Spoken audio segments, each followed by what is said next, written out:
The rain had turned the alley behind Romano's into a slick, treacherous maze of puddles and garbage bags. I could smell the sour tang of rotting vegetables mixed with the metallic scent of wet asphalt as I hauled another black bag toward the dumpster. My shoulders ached, a deep, bone-tired pain that had become so familiar I barely noticed it anymore. 12-hour shifts did that to you. Turned you invisible. Turned you into background noise in a world that never stopped moving. My sneakers squelched through the water, the thin canvas doing nothing to keep my feet dry. I'd need to stuff them with newspaper again tonight, let them dry by the radiator in my studio apartment. If they dried. If the radiator worked. The building super had been promising to fix it for 3 weeks now, but promises didn't keep you warm in December. I was reaching for the dumpster lid when I heard it. A sound that didn't belong. A grunt. Low, pained, human. My hand froze on the metal, heart suddenly hammering against my ribs. The alley stretched behind me, dark except for the weak yellow glow of the single security light above Romano's back door. Shadows pooled in every corner, thick and impenetrable. Hello?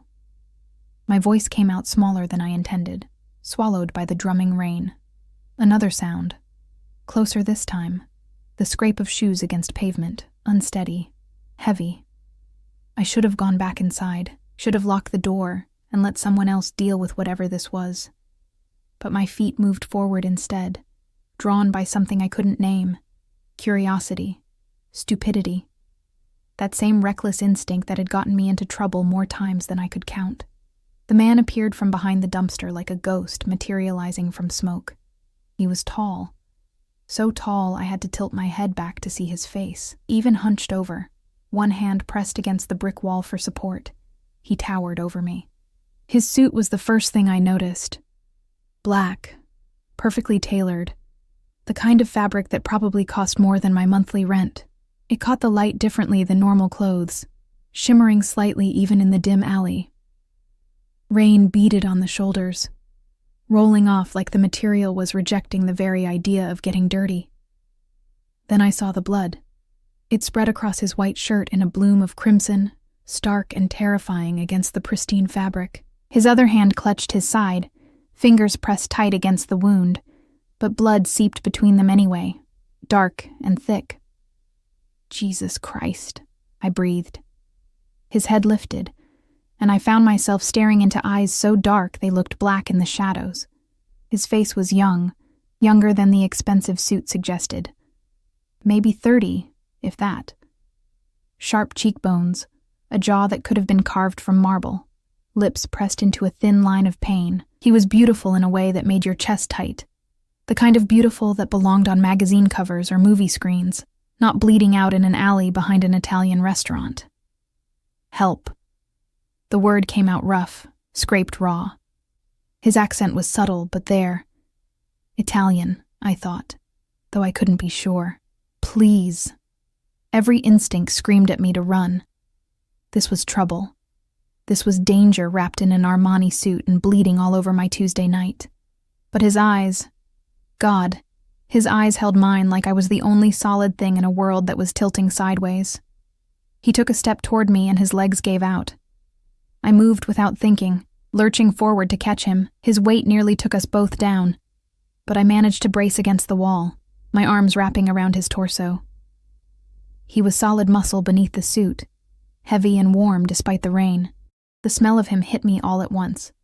Expensive cologne, something dark and woody, mixed with copper and the sharp medicinal scent of whatever antiseptic he'd tried to use on the wound. I've got you, I heard myself say, though I had no idea if that was true. I've got you. His head dropped to my shoulder, breath hot against my neck. This close I could feel the tremor running through him, the way his body fought to stay conscious. His blood was warm against my hands, soaking through my cheap polyester uniform, and distantly I thought about how I'd never get the stain out. Can't. Here, he managed, voice fading. They'll find me. Who? I tried to shift his weight, to see his face. Who's looking for you? Should I call the police? The reaction was immediate. His hand shot up, fingers wrapping around my wrist with surprising strength. No. The word came out sharp, commanding despite his condition. No police. A chill ran down my spine that had nothing to do with the rain. "Okay," I said quickly. "Okay. No police, but you need a hospital. You're losing too much blood." "No hospital." His grip tightened, and I felt the calluses on his palm, rough against my skin. These weren't the hands of someone who spent their days behind a desk. "Please, just somewhere safe, somewhere they won't look." This was insane. Every cell in my body knew it was insane. I didn't know this man. Didn't know what he'd done to earn a knife in the ribs, or who was hunting him through the streets. Getting involved in this, whatever this was, could only end badly for someone like me. But his blood was on my hands now, warm and sticky and undeniably real. And when he looked at me again, those dark eyes somehow finding focus despite the pain, I saw something I recognized. Desperation. The kind that came from having nowhere else to turn. "My apartment," I whispered, the words escaping before I could stop them. "It's not far. 3 blocks. He nodded once, a sharp jerk of his chin, and I felt his weight shift as he tried to stand straighter. "Good girl," he murmured, and something in the way he said it made heat bloom in my cheeks despite everything. Getting him out of the alley was a nightmare.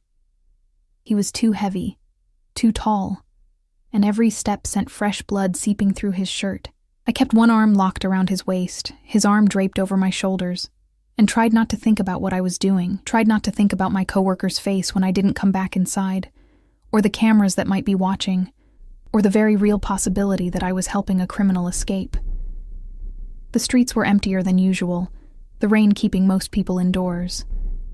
Still, every car that passed made my heart jump into my throat. Every shadow seemed to hide watching eyes. "What's your name?" His voice cut through my panic, surprisingly steady. "Emma." I don't know why I told him the truth. "Emma Collins." "Emma." He repeated it like he was tasting it, rolling it around in his mouth. "Pretty name, for a pretty girl." "Save your strength," I muttered, adjusting my grip as we turned the corner onto my street. The building loomed ahead, 5 stories of aging brick and broken dreams. Home. "Can't let them know," he said, words starting to slur. "If they know about you, they'll use you." "Who?" I asked again, fumbling for my keys with my free hand. "Who are they?" But his head was dropping again, consciousness slipping. I managed to get the door open, half dragging him into the narrow lobby.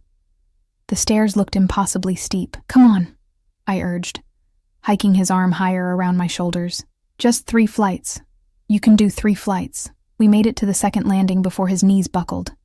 I caught him against the wall, his face pressed into my hair, breathing hard. This close, I could feel his heartbeat. Too fast, too uneven. "Stay with me," I said, surprised by the fierceness in my own voice. "Don't you dare pass out on these stairs." A sound escaped him that might have been a laugh. "Bossy." "Yeah, well, you literally fell into my arms. That makes you my problem now." Something shifted in his expression, visible even through the haze of pain. His free hand came up, fingers brushing my cheek with unexpected gentleness. "Your problem," he repeated softly. "Yes, mine now." The words didn't make sense, but I didn't have time to puzzle them out. I could hear Mrs. Chen's door opening on the first floor, her walker scraping against the tiles. The last thing I needed was witnesses. "Move," I hissed, and somehow we made it up the final flight. My apartment was exactly as I'd left it. Tiny, cramped, the sum total of my existence crammed into 400 square feet. I kicked the door shut behind us and guided him toward the bed, the only piece of furniture large enough to hold him. He collapsed onto the mattress with a groan, and immediately my white sheets started turning red. "Okay," I said, more to myself than to him. "Okay, think. First aid kit under the bathroom sink. Clean towels. Water." I moved on autopilot, my hands shaking as I gathered supplies. When I came back, he was watching me, his dark eyes tracking my every movement. "You should have left me," he said quietly. "Probably." I knelt beside the bed, reaching for his shirt. The buttons were expensive, mother of pearl, and I felt guilty for a split second before ripping the shirt open. But I didn't. So let's focus on keeping you alive. The wound was ugly. A deep puncture just below his ribs, still seeping blood. Not as bad as I'd feared, though. The bleeding was slowing, which meant nothing vital had been hit. Probably. This is going to hurt, I warned, pressing a towel against the wound. His jaw clenched, tendons standing out in his neck, but he didn't make a sound. I worked quickly, cleaning the wound as best I could, using butterfly bandages to pull the edges closed. My hands were steadier than I expected, muscle memory from a lifetime of small emergencies taking over. "You've done this before," he observed, watching my face. "My dad," I said without thinking. "He was accident-prone when he drank." Something flickered in his expression, understanding maybe, or pity. I didn't want either. "There." I sat back, surveying my work. It wasn't pretty, but it would hold. "You really should see a doctor." "Can't." His hand caught mine before I could pull away, his fingers lacing through mine. His blood made our palms stick together. "Emma, you saved my life tonight. I barely did anything. You saved my life," he repeated, more firmly. His thumb traced small circles on the back of my hand, the gesture absurdly intimate. That means something. Where I come from, that means everything. Before I could respond, before I could ask what he meant, his eyes rolled back, and consciousness finally fled. I sat there on the floor beside my bed, holding the hand of a beautiful stranger who'd collapsed into my arms, covered in his blood, and wondered what the hell I'd just gotten myself into. The rain continued to fall outside, washing the city clean. But some stains, I was learning, ran too deep to ever truly wash away. I didn't sleep. How could I? There was a man, a stranger, unconscious in my bed, his chest rising and falling in shallow breaths that I counted obsessively through the night. Every hour I checked his pulse, pressed my palm against his forehead to gauge his temperature, peeled back the bandages to make sure the bleeding had stopped. It had, mostly. The white gauze bloomed with rust-colored stains, but nothing fresh seeped through. He never woke. Not when I cleaned the dried blood from his skin with a damp cloth, revealing more of that marble-carved body. Not when I covered him with my spare blanket, the thin fabric looking ridiculous draped over his expensive frame. Not even when I finally gave in around 4 a.m. and curled up in the armchair by the window, my body screaming for rest I couldn't afford to take. Dawn came gray and reluctant, filtering weak light through my curtains. I watched it creep across the floor, across the bed where he lay, illuminating features that looked softer in sleep, younger, almost innocent. If you ignored the violence written in the wound beneath the bandages, my phone buzzed. Romano's. Third call in the last 6 hours. I let it go to voicemail.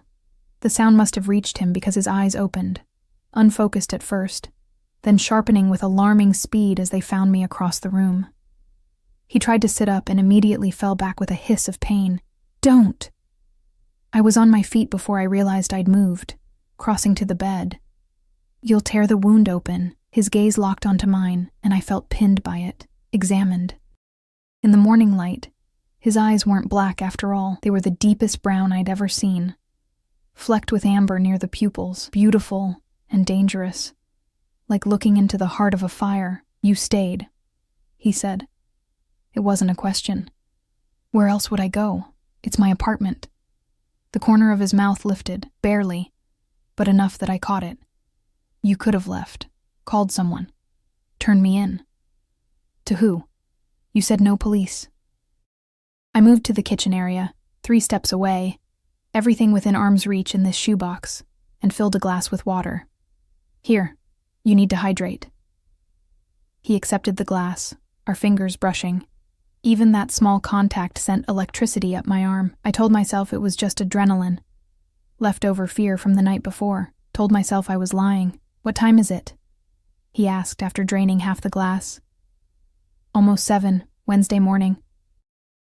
I perched on the edge of the bed, careful not to jostle him. "How do you feel?" "Like I've been stabbed." That almost smile again, but alive. "Thanks to you. You said that last night. You don't owe me anything. I owe you everything." The intensity in his voice made me flinch. His hand found mine again, and this time there was no blood between us, Just skin on skin, warm and far too intimate for two people who didn't even know each other's names. You understand? Everything. I don't understand any of this, I admitted. My voice came out smaller than I wanted. I don't know who you are. I don't know who hurt you. I don't know what I've gotten myself into.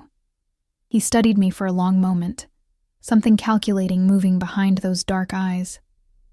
My name, he said finally, is Dante. Dante Moretti. The name meant nothing to me. Should it have? I searched his face for clues, finding only that unsettling intensity. Okay, Dante. Why did someone try to kill you? Business dispute. He said it casually, like he was discussing the weather. Nothing for you to worry about. Nothing to... I pulled my hand away, standing abruptly. You bled all over my apartment. Men are looking for you. That sounds like something to worry about. They won't find you. Absolute certainty in those words. I'll make sure of it. How? You can barely sit up. As if to prove me wrong, he pushed himself upright, jaw clenching against obvious pain.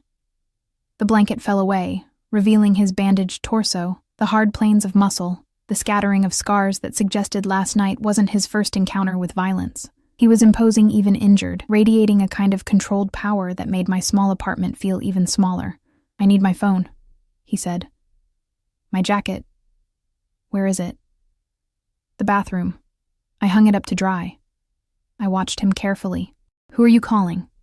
My people. Something cold settled in my stomach. Your people. They'll be looking for me. Worried.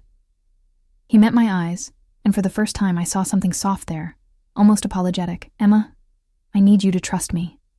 Can you do that? I don't even know you. You saved my life. That's knowing someone in the way that matters. I wanted to argue, to point out how insane that logic was. Instead, I found myself walking to the bathroom, retrieving his jacket. It was heavy, heavier than any jacket should be. My fingers found the inside pocket, felt the hard shape of a gun tucked there, and my blood turned to ice. He was watching me when I returned, his expression unreadable. I held out the jacket without a word. Thank you. He pulled out a phone. No, 2 phones. 3. How many phones did one person need? He selected one, black and expensive looking, and pressed a single button. Someone answered before the first ring finished. Capo. The voice on the other end was tinny but clear, speaking rapid Italian. Relief and urgency mixing in equal measure. Dante responded in the same language, his voice dropping into a register I hadn't heard before. Commanding. Absolute. Whatever he said made the person on the other end respond with immediate deference. Capo. The word rattled around in my head. I'd heard it in movies, read it in books. Boss. Oh God. The call lasted maybe 2 minutes. When he ended it, his eyes found mine, and he must have seen the understanding dawning there because his expression shifted. Became careful. Emma. What are you? The question came out as a whisper. Who are you really? He was quiet for a long moment. Rain had started again outside, pattering against the window. The only sound in the suddenly too small space between us. I think you already know, he said softly. I did. Somewhere in the night, while cleaning his blood from my hands, while watching him breathe in my bed, I'd known.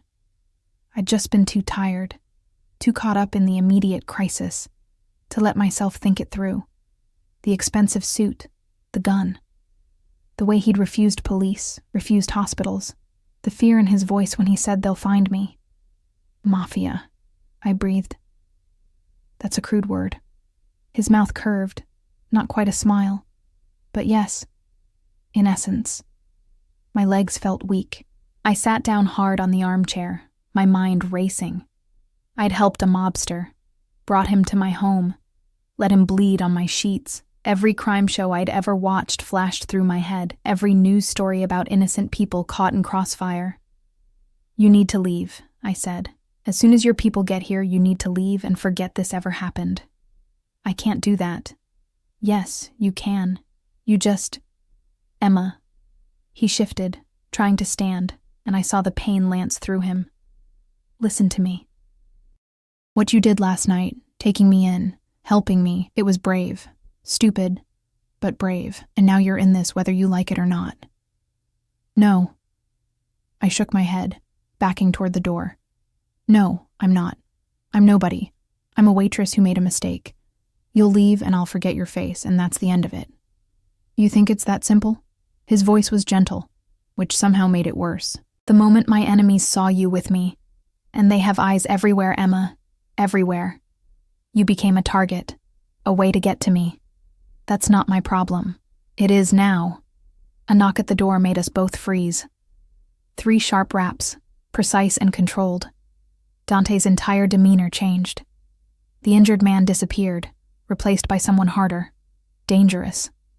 He gestured sharply for me to stay back, reaching for the gun I'd felt in his jacket. Capo. A voice through the door, speaking Italian. It's Marco. Some of the tension left Dante's shoulders, but not all of it. Open it, he told me, slowly. My hands shook as I turned the lock. The door swung open to reveal 2 men in dark suits, both built like brick walls. The one in front, Marco, presumably, had kind eyes and a brutal face, salt and pepper hair cut military short. His gaze swept the apartment, cataloging everything, before landing on me with something that looked like concern. Signorina, he said, his accent thick. You are Emma, yes? I nodded, not trusting my voice. You help our capo. We are... He searched for the word. Grateful. In your debt. I don't want debt, I managed. I just want to forget this happened. The second man, younger with a scar bisecting his left eyebrow, moved past me without a word. He went straight to Dante, examining the bandages with professional efficiency. They spoke in rapid Italian, too fast for me to catch more than a few words. Dante gestured toward me once, and both men's eyes snapped to my face with an intensity that made me want to hide. She did well, the scarred man said in accented English, apparently for my benefit. The wound is clean. No infection. She saved your life, Capo. I know. Dante's eyes never left me. Marco, I need a clean car. New phones. And someone watching this building. No one in or out without my knowing. Dante, I started. No one in or out, he repeated, voice hardening. She's under protection now. My protection. Anyone who touches her answers to me. The weight of those words settled over me like a physical thing. Protection. It sounded like safety, but I heard the chains underneath, the cage door closing. You can't do this, I said. You can't just decide I'm your responsibility. I already did. He stood finally, using Marco's shoulder for support. Even diminished by injury, he dominated the space. You saved my life, Emma Collins. In my world, that creates a bond, an obligation, and I always honor my obligations. I didn't ask for this, neither did I. Something raw flashed across his face. Neither of us asked for any of this, but here we are. Marco and the other man were efficiently gathering Dante's things, the bloodied shirt, his phones, anything that might identify him. They moved with practiced ease, clearly accustomed to cleaning up after their boss's disasters. We have a safe house prepared, Marco said. Doctor is waiting. We should go, Capo. Before the Vitales realize I'm alive, Dante finished. He took a step toward me, and I backed up instinctively. Something pained crossed his features. Emma, I need you to understand something. What happened last night, you stumbling into my path, that wasn't chance. That was fate. That's not real. In my world, it's the only thing that's real. He was close enough now that I could smell that dark cologne again, mixing with the copper tang of blood. You're mine to protect now, mine to keep safe. And I will. I promise you that. No one will touch you. No one will hurt you. Not while I breathe. The possessiveness in his voice should have terrified me. It did terrify me, but underneath the fear, something else stirred. Something I didn't want to name. I have to go to work, I said, clinging to normalcy like a lifeline. They're already calling. I can't just disappear. You won't. He glanced at Marco, some silent communication passing between them. You'll go to work. You'll keep your life, but you'll have shadows now, men who'll make sure you stay safe. That's not protection. That's surveillance. It's both. No apology in his voice. Emma, the people who did this to me, they won't stop. And if they think you mean something to me, I don't mean anything to you. We just met. His hand came up, fingers brushing my cheek with the same unexpected gentleness as the night before. You held my life in your hands, he murmured. You chose to save me when you could have walked away. That means everything. Marco cleared his throat. Capo, we really should... I know. But Dante didn't move, his eyes searching mine like he was trying to memorize my face. I'll see you again soon, Emma. Count on it. They left the way they'd come, efficiently, professionally, erasing every trace of their presence. Except for the blood on my sheets, except for the gun-shaped weight of knowledge sitting heavy in my chest, except for the feeling of Dante's fingers on my skin, burning like a brand. I stood in my empty apartment, listening to the rain, and knew with absolute certainty that my life had just changed forever. The chains were already closing around me. I just couldn't decide yet if I wanted to break free. 3 days passed before I saw him again. 3 days of looking over my shoulder at every corner, jumping at shadows that moved wrong, feeling eyes on me everywhere I went. Marco hadn't lied. I had shadows now. They were good at their job, almost invisible, but I'd learned to spot them. The man in the gray sedan parked across from my building. The woman who always seemed to be at the bus stop when I left for work. The suited figure nursing an espresso at the cafe where I grabbed my morning coffee. Dante's protection felt like a noose tightening slowly around my throat. Romano's was hell.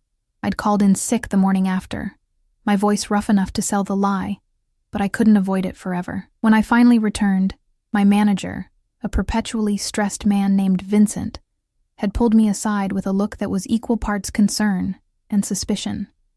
You okay, Collins? You look like you haven't slept. I hadn't. Not really. Every time I closed my eyes, I saw Dante's blood spreading across my hands, felt the weight of his body collapsing into my arms, heard that voice in my ear, "You're mine to protect now." "Just a bug," I'd said. "I'm fine." I wasn't fine. Thursday night, the restaurant was packed.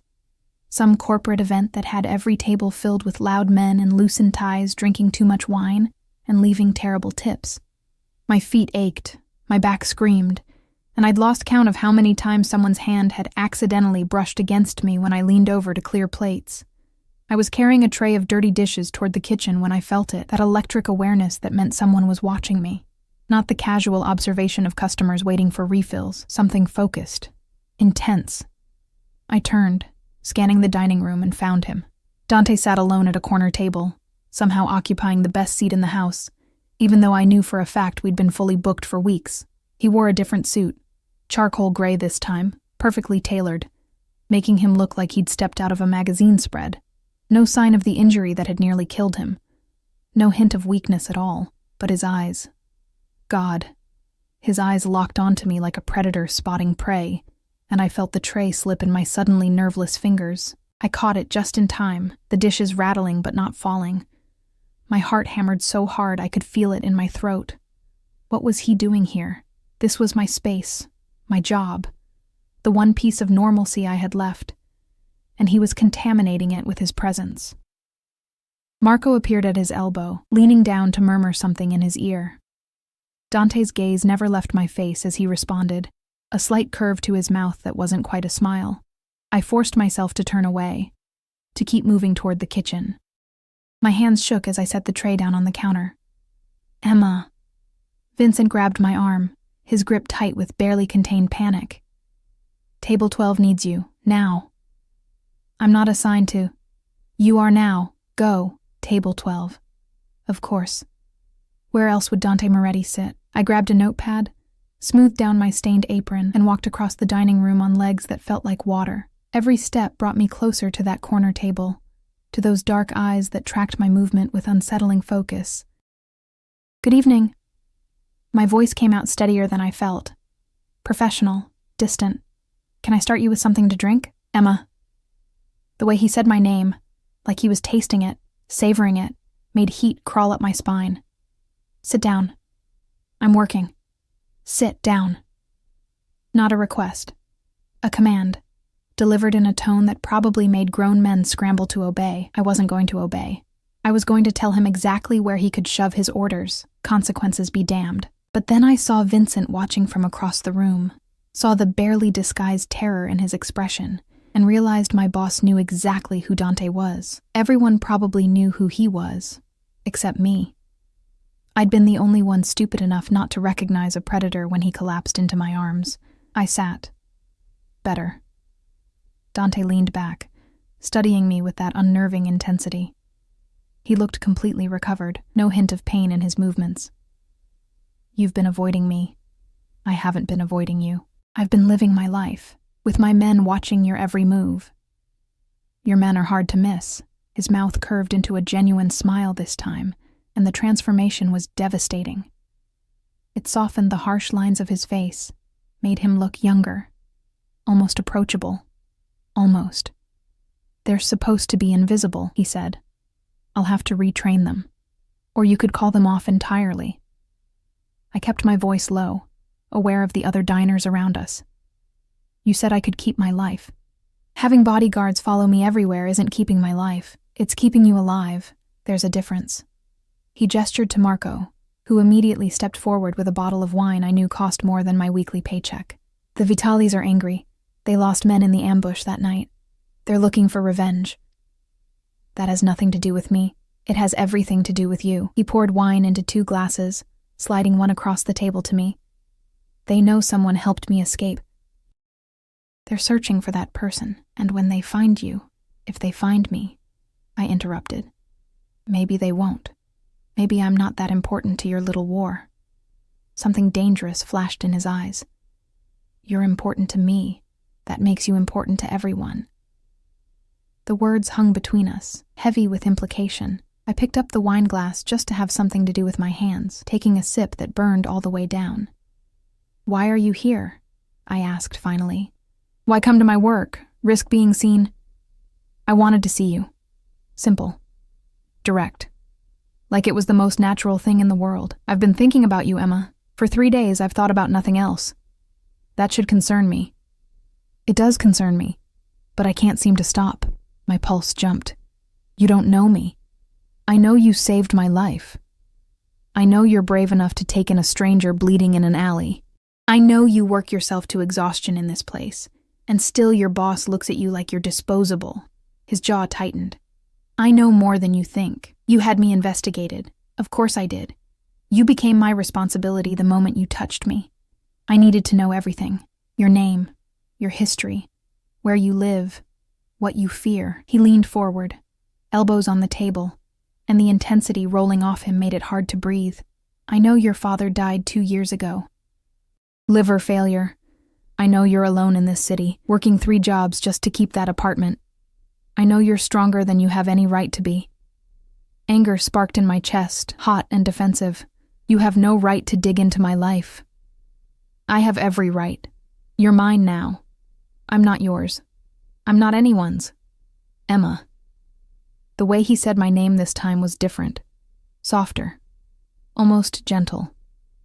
I understand you're frightened. This world I live in, it's not kind. It's not safe. But I can protect you from it. I can give you things you've never dreamed of. I don't want your money. Everyone wants money. Not me. I set the wine glass down too hard, the sound sharp in the intimate space between us. I want my life back, the one I had before you fell into it and turned everything upside down. He watched me for a long moment, something unreadable moving behind those dark eyes. That life is gone, Piccola. The moment you chose to help me, it ended. You can't go back. You can only move forward. With you. Yes. With me. No hesitation. No doubt. I can give you safety, Emma. Comfort. Everything you've been struggling for, I can provide in an instant. All you have to do is let me. And what do you get out of this arrangement? His smile returned, sharper this time, knowing. You, I get you. The honesty in those words should have repulsed me. Should have sent me running back to the kitchen, back to my tiny apartment, back to anything that wasn't this dangerous man offering to cage me in gold, but heat pooled low in my stomach anyway. Unwanted and undeniable. I need to get back to work, I managed. No, you don't. He gestured again, and I watched in horror as Vincent appeared at the table, wringing his hands nervously. "Mr. Moretti," my boss said, his voice obsequious in a way I'd never heard before. "Is everything satisfactory?" "Very. Emma will be joining me for dinner. Take her off the schedule for the rest of the night." Of course, Emma. You're free to go." "Vincent," I started. "It's fine, Collins. Really. Take the night off. You've earned it." He scurried away before I could argue, and I turned back to Dante with fury rising in my throat. "You can't do this. You can't just buy people." "I didn't buy anyone. I made a request. Your boss was happy to accommodate." He poured more wine, completely unbothered by my anger. "Now, tell me what you'd like to eat. The chef here is excellent, though I suspect you already know that." "I'm not hungry." "You're always hungry.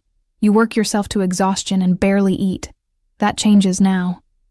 "You don't get to decide." "Emma." He reached across the table, his hand covering mine before I could pull away. His palm was warm, the touch sending electricity racing up my arm. "Please, have dinner with me. Let me do this one small thing. Then, if you truly want me gone, I'll go." I didn't believe him. Couldn't believe him. Men like Dante Moretti didn't just walk away from things they'd decided they wanted. But the weight of his hand on mine, the earnestness in his dark eyes, the bone-deep exhaustion in my own body, all of it conspired to keep me in that chair. "One dinner," I said finally. "That's all." His smile was victorious. One dinner. He ordered for both of us, dishes I'd served 100 times but never tasted, each one more expensive than the last. The food was incredible, melt-in-your-mouth perfect, and I hated that I couldn't help savoring every bite. Hated that across from me, Dante watched me eat with satisfaction, warming his features. "You have no family?" he asked between courses. "No one who checks on you?" "My dad was all I had. After he died," I shrugged, pushing risotto around my plate. "I figured out how to manage alone." "You shouldn't have to manage. You should be taken care of. By you."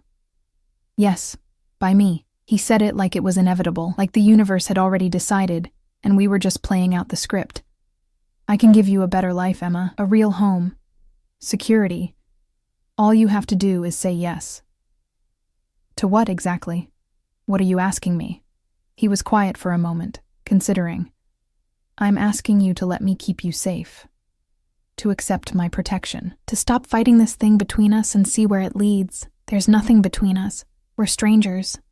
We stopped being strangers the moment your arms caught me. The moment you chose to save me instead of save yourself." He leaned forward again, and I was drowning in those eyes, in the intensity of his focus.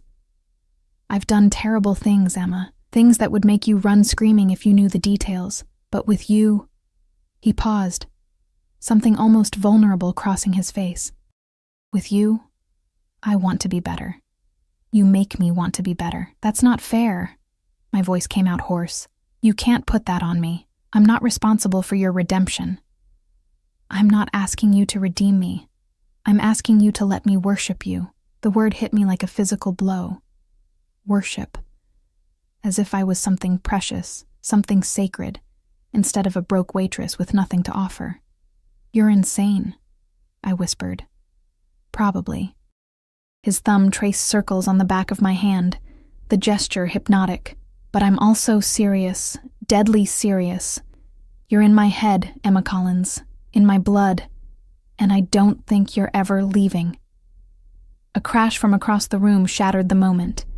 I jerked my hand away, turning to see one of the other waitresses, Sophia, staring at our table with wide, horrified eyes. She'd dropped a tray, glass and ceramic scattered across the floor, but she wasn't looking at the mess. She was looking at Dante, then at me, then back to Dante. Recognition and fear warred in her expression. "Sophia." I started to stand, to help clean up. "Stay." Dante's voice froze me in place. His gaze had shifted to the other woman, something cold and assessing in the look. "Marco." The bodyguard materialized from wherever he'd been lurking, moving toward Sophia with purpose. She backed up, nearly stumbling over the broken dishes. "It's fine," she stammered. "I'm fine, just clumsy." I'll clean it up. But her hands shook as she bent to gather the larger pieces, and I saw tears threatening to spill down her cheeks. She knew who Dante was, knew what he represented, and seeing me sitting here with him, eating his expensive food, accepting his attention, it had terrified her. It should terrify me too. Why didn't it terrify me more? I need to help her, I said, starting to rise again. This time Dante didn't stop me. 10 minutes, he said quietly. Then you come back. We're not finished talking. I nodded and fled to Sophia's side, dropping to my knees among the wreckage. She grabbed my arm hard enough to bruise, her lips close to my ear. Are you insane? She hissed. Do you know who that is? Yes. Then why are you sitting with him? Emma, he's dangerous. People disappear around men like him. You need to run. I can't. The truth of it sat heavy in my chest. He won't let me. Her face crumpled. Oh, God. Emma, it's fine, I'm fine, he thinks he owes me something. It'll blow over. But even as I said the words, I knew they were a lie. Nothing about Dante Moretti was going to blow over. He'd attached himself to me like a shadow, and shadows didn't leave just because you wanted them to. I helped Sophia clean up the mess, hyper-aware of Dante's eyes burning into my back the entire time. When I finally returned to the table, he was on his phone, speaking rapid Italian in that commanding tone that made even Marco straighten nervously. He ended the call as I sat down. Your friend is frightened of me. Most people probably are, but not you. It wasn't a question. Why aren't you frightened of me, Emma? I thought about lying, about telling him I was terrified, that every instinct screamed at me to run, but his eyes held mine, demanding honesty, and I found myself giving it. I don't know, I admitted. Maybe I should be, but when I look at you, all I see is the man who was bleeding in my arms, the one who said please like it hurt him.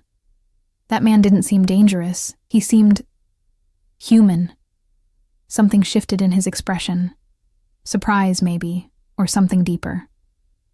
His hand found mine again across the table, and this time I didn't pull away. I am dangerous, Piccola, he murmured. Make no mistake about that, but never to you. Never, ever, to you. The promise in those words wrapped around me like chains made of silk. Beautiful. Suffocating. Inescapable. The car waiting outside Romano's wasn't subtle. A black Mercedes with windows tinted so dark they looked like mirrors. Marco held the door open, his expression professionally blank, while Dante's hand rested on the small of my back, guiding me forward with gentle but inexorable pressure. I can take the bus, I said, even though we both knew it was pointless. Not anymore. Dante's voice was firm. Not ever again. The interior smelled like leather, and that dark cologne of his, expensive and intoxicating. I sank into seats softer than my mattress while Dante settled beside me, close enough that his thigh pressed against mine. Marco took the front passenger seat, and another man I didn't recognize slid behind the wheel. Where are we going? I asked as the car pulled smoothly into traffic. Somewhere safe. Dante was looking at his phone, scrolling through messages with a frown. Somewhere we can talk without interruption. We just talked, for 2 hours. That wasn't talking. That was me watching you eat and wanting to feed you every bite myself. He glanced up, catching my expression, and that devastating smile returned. Don't look so shocked, Piccola. I told you. I want to worship you. That includes ensuring you're properly cared for. Heat crept up my neck. I can take care of myself. You shouldn't have to. Not anymore. The car wound through streets I recognized, then ones I didn't, climbing into hills where the houses grew larger and farther apart. Old money territory, the kind of neighborhood where people like me only came to clean or serve. We turned through iron gates that opened automatically, rolling up a curved driveway lined with manicured hedges. The house, mansion, that appeared made my breath catch. 3 stories of honey-colored stone, windows glowing warm in the darkness, surrounded by gardens that probably cost more to maintain than I made in a year. This is yours? I asked stupidly. One of my properties. The safest one. Dante was already out of the car, offering his hand to help me. Come, I want to show you something. I should have refused. Should have demanded he take me home, back to my cramped apartment where at least I understood the rules. Instead, I placed my hand in his and let him pull me into his world. The interior was even more breathtaking. Marble floors, soaring ceilings, artwork that looked like it belonged in museums. But Dante didn't give me time to gawk. He led me through rooms that blurred together in their opulence, up a sweeping staircase, down a hallway lined with closed doors. He stopped at the last door, his hand on the knob, and something vulnerable flickered across his face. "I had this prepared for you," he said quietly. "After I learned about your apartment, about how you live, I couldn't stand thinking of you in that place, so Please, just look." He opened the door.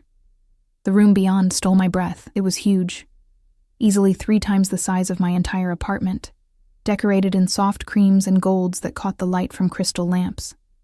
A bed that could sleep 4 dominated one wall, dressed in linens that looked like clouds. Floor-to-ceiling windows overlooked the gardens, the city lights twinkling in the distance like fallen stars. An ensuite bathroom visible through an open door promised marble and luxury I couldn't begin to comprehend. But it was the details that broke something in my chest. The bookshelf filled with worn paperbacks, romance novels, the kind I devoured during rare free moments. The soft throw blanket draped over a reading chair, the exact shade of blue I'd told my father was my favorite years ago. The framed photograph on the nightstand that I recognized with a jolt. Me and my dad, taken at a carnival the summer before he got sick, both of us laughing at something long forgotten. "How did you—" My voice cracked. "I told you. I needed to know everything about you." Dante moved to stand behind me, not touching but close enough that I felt his heat. "The books were easy. Your library card history is surprisingly accessible. The photograph was in your apartment. I had it copied and restored. The color, that took more research. But I found an old interview your father gave to a local paper, mentioned you loved that specific shade of blue. I couldn't breathe. The thoughtfulness, the attention to detail, the sheer effort he'd put into creating this space. It was too much, too intimate, too presumptuous, too perfect." "This is insane," I whispered.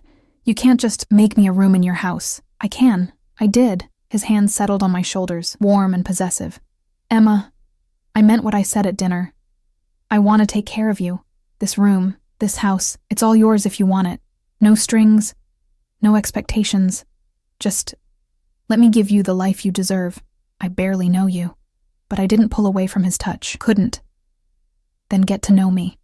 He turned me to face him, his dark eyes searching mine. "Stay tonight. Let me show you that I'm not just the dangerous man your friend fears.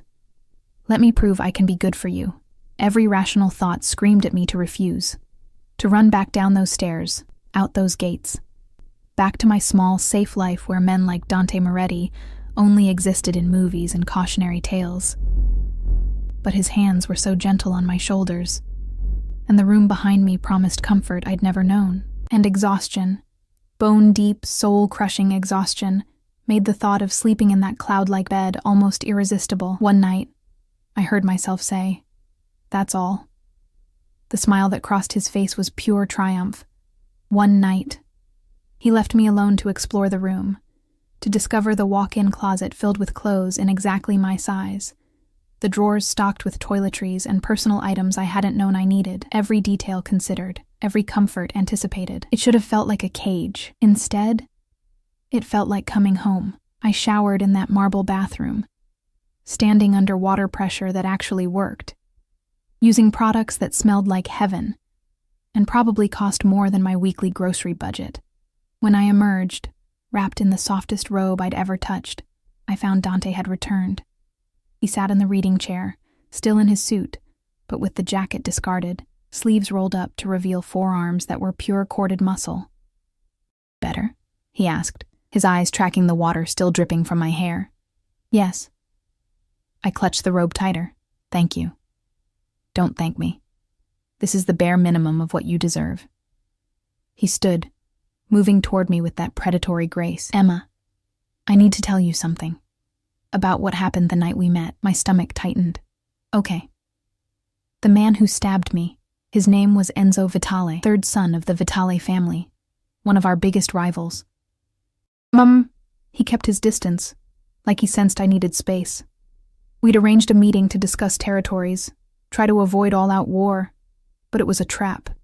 They wanted me dead, wanted to decapitate my organization in one move. What happened? I killed him. No emotion in his voice, just fact. He came at me with the knife, and I killed him. But not before he got that blade between my ribs. My men found me seconds later, helped me escape. But the Vitales, they're claiming I murdered Enzo in cold blood, that I violated the terms of our meeting. They want revenge. I sank onto the edge of the bed, processing. And they think I helped you escape. They know you did. They have informants everywhere, Emma, eyes watching, ears listening. They know a woman took me from that alley. They've been searching for you for days. His jaw tightened. That's why I can't let you go back to your life like nothing happened. They will find you. They will use you to hurt me unless I keep you close, unless I make it very clear that touching you means declaring war on my entire family, your family. The word felt strange in my mouth. You keep saying that, but you're talking about the mob, about criminals. Yes. He didn't flinch from the word. I'm a criminal, Emma. I break laws. I hurt people who threaten what's mine. I've done things that would make you sick if you knew the details. But I also protect what's mine with everything I have, and you're mine now. Whether you accept it or not, I'm not a possession. No. You're far more precious than any possession. He moved closer, dropping to his knees in front of me so we were eye level. The position should have been submissive, but somehow he still radiated power. You're the woman who saved my life, who looked at me bleeding and broken and chose kindness. Do you understand how rare that is? In my world, people don't help without expecting payment. They don't show mercy without ulterior motives. But you did. You saved me because it was the right thing to do. His hands covered mine where they clutched the robe. That makes you dangerous, Piccola. Dangerous to me. Because now I can't stop thinking about you, can't stop wanting to keep you safe, keep you close, keep you mine. It's obsession. Possession. Every dark thing your romance novels warn against. And I should let you go. Should send you far away where my world can't touch you. But you won't. I already knew the answer. No, I won't. I'm too selfish. Too obsessed. His thumbs traced patterns on my knuckles. I want you, Emma. Want you in ways that should shame me. And I'll use every resource I have to make you want me back. That's not how feelings work. You can't just manufacture attraction, can't I? His gaze dropped to my lips, then back to my eyes. Your pulse is racing. I can see it in your throat. Your breathing changed the moment I knelt in front of you. You're attracted to me, even if you don't want to be, even if it terrifies you. He was right. God help me, he was right. My body had betrayed me, responding to his proximity, his intensity, the dark promise in his eyes. Physical attraction isn't the same as trust, I managed. No, but it's a start. He released my hand, standing. Get some sleep, Emma. Tomorrow we'll talk more. You'll see that I can be good for you, that this life I'm offering isn't a prison. It's freedom from everything you've been struggling against. He moved toward the door, and panic surged unexpectedly in my chest. Where are you going? My room, down the hall. He paused, looking back. Did you think I'd stay? Force myself on you? I don't know what to think about you. Think that I'm a monster who wants to be your monster. Think that I'd burn the world down before I let anyone hurt you. Think that I'm patient enough to wait until you come to me willingly. His smile was dark. Because you will, Piccola. Eventually you'll stop fighting this and let yourself fall. And I'll be right there to catch you. He left, the door clicking shut behind him, and I was alone in that beautiful room with my racing heart and treacherous thoughts. I should have run. Should have climbed out that window, stolen a car, disappeared into the night. Instead, I crawled into that impossible bed, surrounded by softness and the faint scent of Dante's cologne that seemed to linger in everything, and fell into the deepest sleep I'd had in years. When I woke, morning light was streaming through those floor-to-ceiling windows, and the smell of coffee drifted from somewhere below. I found clothes laid out, jeans that fit perfectly, a soft sweater, even undergarments in exactly my size. Everything I needed, anticipated before I even knew I needed it. I dressed in a daze and followed the coffee smell downstairs, through rooms that looked different in daylight. Less intimidating. More like a home that happened to be obscenely expensive. Dante stood in a kitchen that could have housed my entire apartment, wearing dark slacks and a white shirt with the sleeves rolled up. He looked domestic and dangerous all at once, and when he smiled at my appearance, my traitorous heart skipped. "Coffee?" he offered, already pouring a cup. "I wasn't sure how you take it, but I had Marco research your usual order." "Of course you did." I accepted the cup. Perfect temperature, perfect ratio of cream to sugar, and tried not to think about how he'd known. "Did you sleep?" "Some. Mostly I worked." He gestured to a laptop open on the counter, screens full of text I couldn't read from this distance. "The Vitales made a move last night. Nothing serious, just posturing, but it reminded me why keeping you close is necessary." "Dante?" "Emma?" He moved around the counter, invading my space in a way that should have felt aggressive but somehow didn't. "I know you're scared. I know this is overwhelming, but I need you to understand something. Those men, they don't play by rules. They don't care about innocence or fairness. If they find you without my protection, they will hurt you in ways I can't even speak aloud. And then they'll send pieces of you back to me as a message." Horror crawled up my spine. "You're trying to scare me. I'm trying to make you understand reality. My reality, which is now your reality." His hand came up, cupping my cheek with surprising gentleness. "I will not let that happen. I will keep you safe, but you have to let me. You have to stop fighting this and accept that your life has changed." "What if I can't?" My voice came out small. "What if I can't accept this? Then I'll wait. And protect you anyway. Because walking away isn't an option anymore, Piccola. For either of us." His phone buzzed.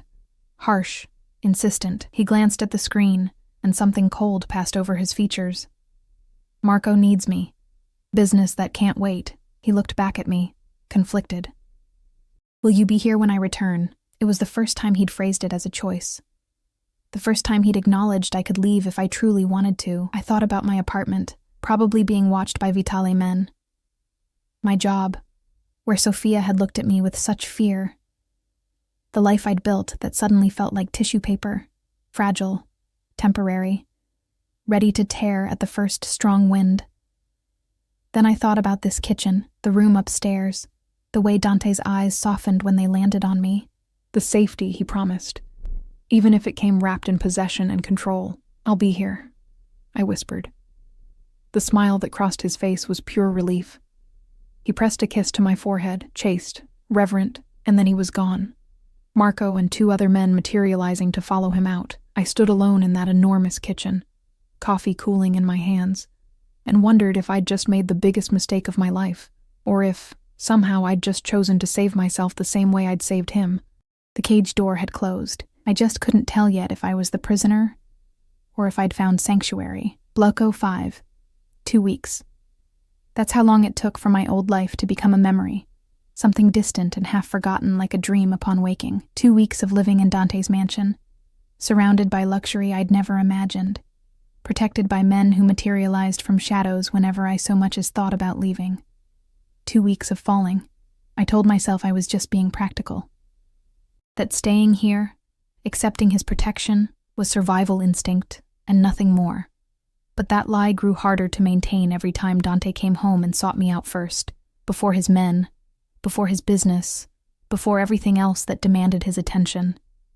He'd find me in the library he'd shown me on day 3, another room filled with books he'd somehow known I'd love, and just watch me.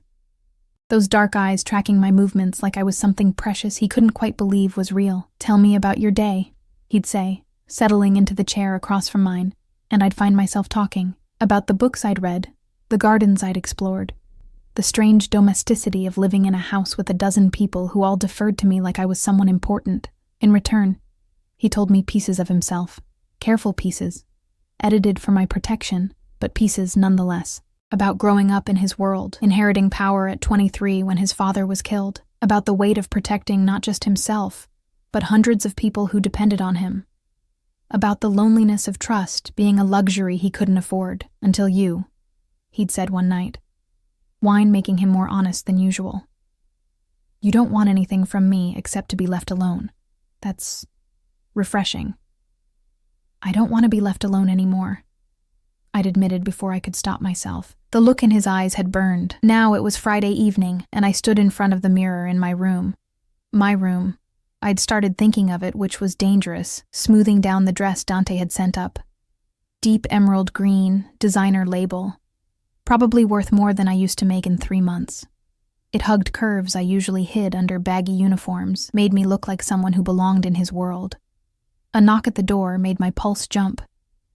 Come in. Dante entered, and the air seemed to contract around us. He wore all black tonight, shirt, slacks, even his shoes, making him look like a dangerous shadow come to life. His eyes swept over me, and the hunger that flashed there made my skin burn. Beautiful, he breathed. Emma, you're devastating. It's just a dress. It's not the dress. He crossed to me in 3 strides, his hands settling on my waist, pulling me back against his chest. In the mirror, we looked like we belonged together, his darkness framing my light, his height making me seem delicate despite never feeling delicate a day in my life. It's you. It's always been you. I should have pulled away, should have maintained the distance I'd been desperately trying to preserve. But his warmth seeped into me, his cologne wrapped around my senses, and I found myself leaning back into him instead. Where are we going? My voice came out breathy. Dinner. A restaurant I own, fully secured, completely private. I want to show you off. His lips brushed my temple. I want the world to know you're mine. Dante. I know. You're not ready to hear that yet, but it doesn't make it less true. He met my eyes in the mirror. Emma, these 2 weeks with you here have been the best of my life. Do you understand that? The best. Coming home to you, talking with you, watching you exist in my space. It's everything I didn't know I needed. You barely know me, I protested weakly. I know enough. I know you're kind even when the world has given you every reason not to be. I know you're strong, stronger than you realize. I know you try to hide how much you're starting to care about me, but I see it anyway. In the way you wait up when I'm late, in how you've stopped flinching when I touch you, in the fact that you're still here when you could have run a dozen times. He was right. I had stopped flinching, had started anticipating his touch instead of just enduring it, had caught myself listening for his car in the evenings, something tight in my chest loosening when I heard him arrive home safe. This is insane, I whispered. Yes. Beautifully, perfectly insane. He turned me to face him, hands framing my face. Emma, I need to tell you something before we go tonight. Something important. The seriousness in his tone made anxiety spike in my chest. What? The Vitales. They found out who you are, your full name, your old address, everything. His thumb stroked my cheekbones, keeping me calm when I wanted to panic. They sent a message this afternoon. They want a meeting. They're threatening to come after you if I don't agree to their terms. What terms? Territory, money, power, the usual demands. His jaw tightened. They think you're my weakness. They think threatening you will make me fold. Will it? I had to know. Had to understand what I'd become to him. Yes. No hesitation. Brutal honesty. For you, I'd give them everything. But I won't have to. Because tonight, at dinner, I'm making a very public statement. I'm claiming you officially, making it known that you're not just under my protection. You're mine, my woman, and anyone who touches you declares war on my entire organization. The possessiveness should have angered me. Should have sent me running back to my room, demanding he take me anywhere but deeper into his world. Instead, warmth bloomed in my chest, spreading through my limbs like whiskey. What if I don't want to be claimed? But even I heard the lack of conviction in my voice. Then tell me no. His eyes searched mine, vulnerable despite his power. Tell me you don't feel this thing between us. Tell me you don't think about me the way I think about you. Tell me your heart doesn't race when I walk into a room. Tell me any of that, and I'll step back. I'll keep you safe from a distance. I'll let you go. I couldn't. God help me. I couldn't tell him any of those things because they'd all be lies. I'm scared, I admitted instead. Good. You should be. I'm terrifying when it comes to protecting what's mine. He pressed his forehead to mine, breathing me in. But Emma, I promise you this. I will never hurt you. I will kill anyone who tries. I will build you a fortress out of my own bones if that's what it takes to keep you safe. All you have to do is say yes. Say you're mine the way I'm already yours. Dante, say it. His hand slid into my hair, tilting my head back, his lips a breath away from mine. Please, Piccola. Let me have you. Let me worship you the way I've been dying to since the moment you caught me in that alley. Every rational thought, every self-preservation instinct, every warning voice in my head, they all went silent in the face of the raw need in his eyes. This powerful man, this dangerous criminal who could have anything he wanted, was begging me, asking for permission instead of just taking. Yes, I breathed. The kiss was immediate, consuming, turning my world inside out. His mouth claimed mine like he was starving for it, one hand still in my hair while the other pressed into the small of my back, crushing me against him. I kissed him back just as desperately, weeks of tension and denial breaking like a dam. He tasted like whiskey and danger and something uniquely him, addictive in a way that should have terrified me. When he finally pulled back, we were both breathing hard. His eyes had gone almost black with desire, pupils blown wide. Mine, he said against my lips. Say it. Yours, I whispered back, and felt the truth of it settle into my bones. I'm yours. The smile that crossed his face was pure triumph and wonder mixed together. And I'm yours, Emma Collins, for however long you'll have me. The restaurant was everything he'd promised. Exclusive, beautiful, and completely empty except for us. He'd reserved the entire place, filling it with candlelight and roses, making me feel like something out of a fairy tale. We ate courses I couldn't even name, drank wine that probably cost more than my monthly rent used to, and between it all, he touched me, his hand on mine, his fingers trailing up my arm, his foot hooked around my ankle under the table. Claiming, possessive, undeniable. I need you to understand something, he said as dessert arrived. After tonight, after this becomes public, there's no going back. You'll be marked, associated with me. My enemies will see you as a target. My allies will see you as someone to respect and protect.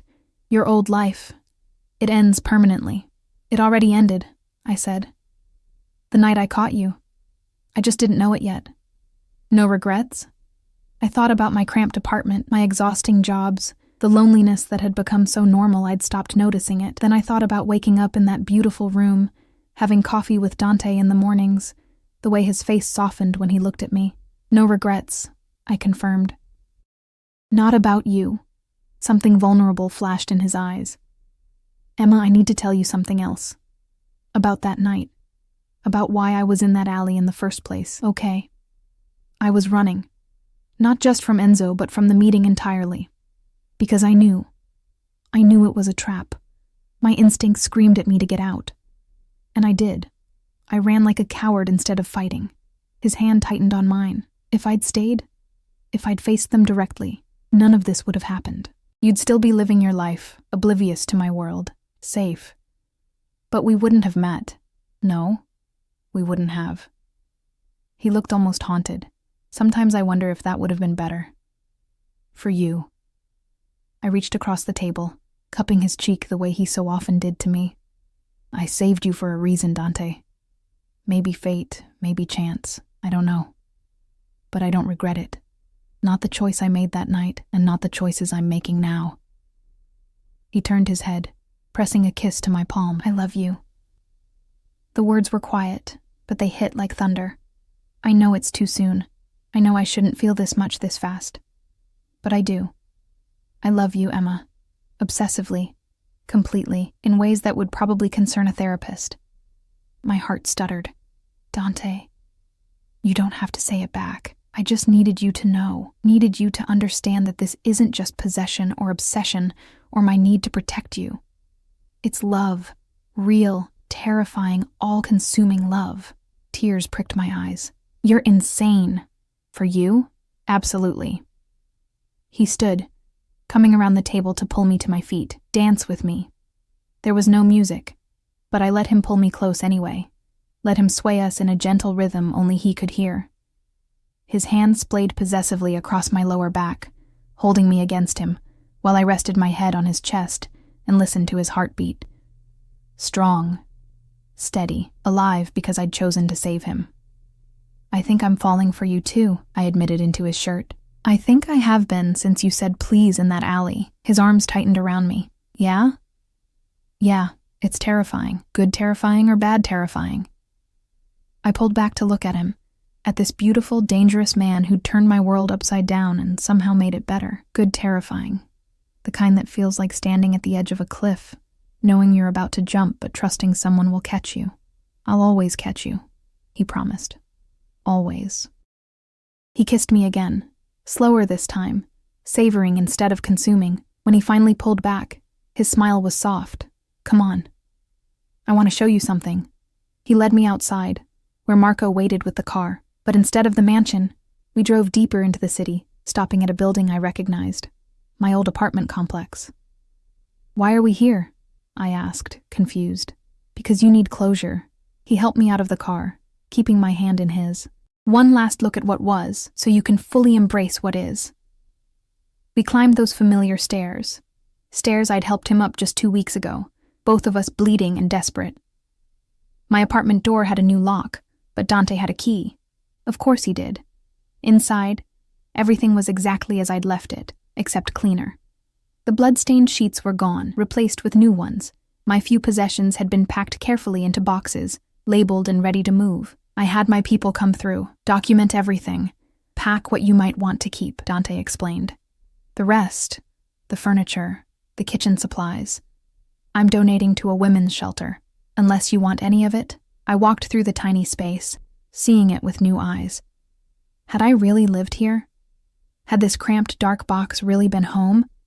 No, I said finally. I don't want any of it, except...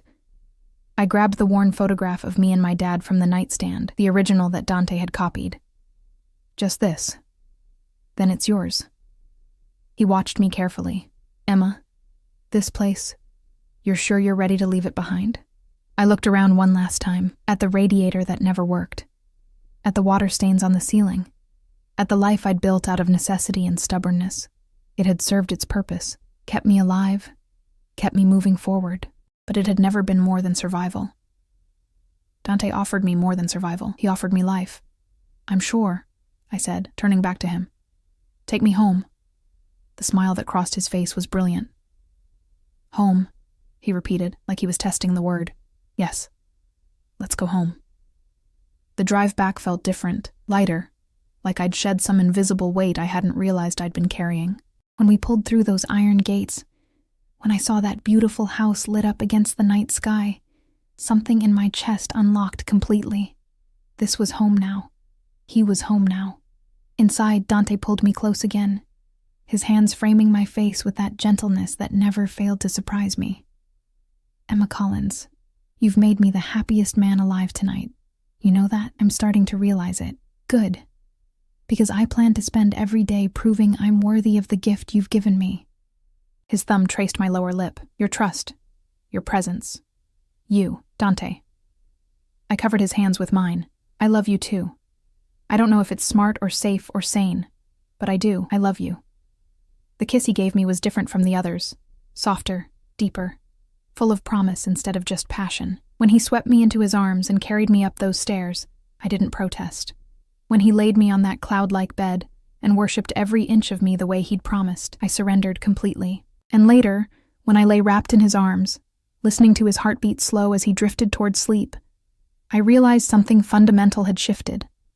I'd walked into that alley 2 weeks ago as one person, alone, struggling, invisible to the world. I'd caught a falling stranger and somehow caught myself in the process. Now I was someone different, someone cherished, someone protected, someone loved with an intensity that should have been frightening, but instead felt like finally being seen. Thank you, Dante murmured into my hair, half asleep. For saving me. For staying. For choosing this. For choosing me.